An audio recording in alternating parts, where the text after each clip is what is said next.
जंतर मंतर जा रहा था अपने स्टूडेंट भाइयों की आवाज बुलंद करने के लिए। बस किसी प्रॉब्लम की बिना से नोएडा में ही रुक गया। जितने ही मेरे भाई जंतर मंतर पे गए प्रोटेस्ट में हिस्सा लेने के लिए, उनसे मैं हाथ जोड़ के बस यही अपील करना चाहूंगा, भाई एक भी गलती मत कर देना। आपकी एक गलती ना पूरा प्रोटेस्ट खराब कर देगी। बस सामने वाले को बहाना चाहिए, फिर पूरा खेल खराब हो जाएगा। और कुछ लोगों ने आप लोगों के लिए आंसू गैस के गोले भी तैयार कर लिए। आप लोगों के लिए पत्थर भर के ट्रक भी आ गया। आप लोगों के लिए हमारे फौजी भाइयों ने वर्दी पे से नाम प्लेट भी हटा लिए। आप लोगों को, कुछ भाइयों को हमारे पुलिस ने डिटेन भी कर लिया। तो मैं यही कहूँगा, हमें संसद तक जाना, अपनी बात रखनी है पीसफुल तरीके से।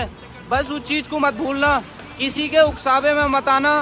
भाई थोड़ा सा माहौल खराब हो गया ना तो पूरा प्रोटेस्ट हमारा ये खराब हो जाएगा। जितने भाई हमारे प्रोटेस्ट में शामिल हुए, आज उन्हें ये वीडियो शेयर कर देना।